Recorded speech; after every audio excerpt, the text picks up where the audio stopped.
Kifacho tempo wa odirachi kwa kunedio la kutumira ba toka baidirachi ya music owe matia yo nanga kaenda nditele wano ekale sembe yako cha microphone owe kwani tata kwa John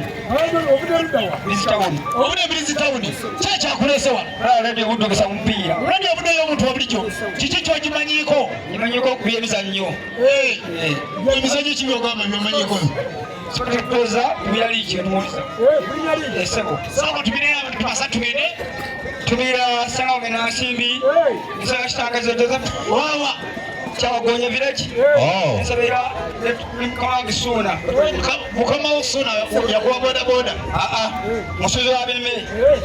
atono yani amwise utesa sira dera ndio kuveka inja obona kainja baka inja bagamba ki ye bali kiria ani kwa siko kwagala kulodi ya muddu sika kwagala DJ Mero Pro akola program ki ajita da mix program da mix church siko kunyumiramu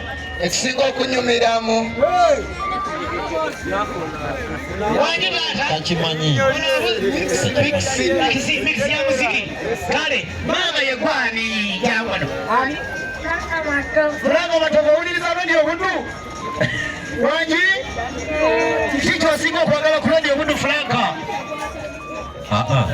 mangira ayagala mawulire bambi anaga soma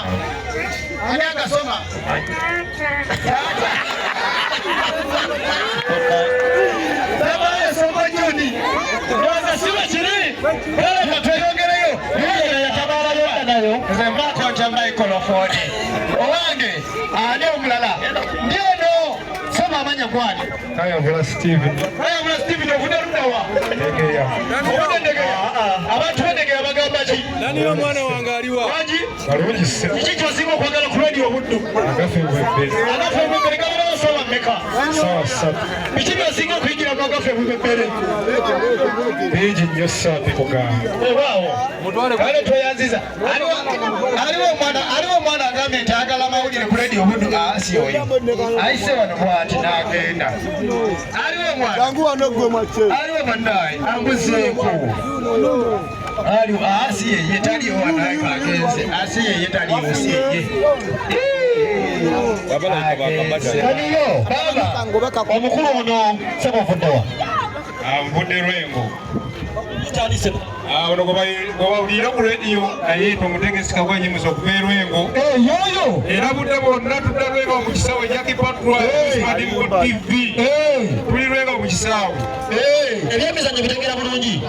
soko yimbirira mu kokatono yimbira mu gayimbira mpira kyenda mulala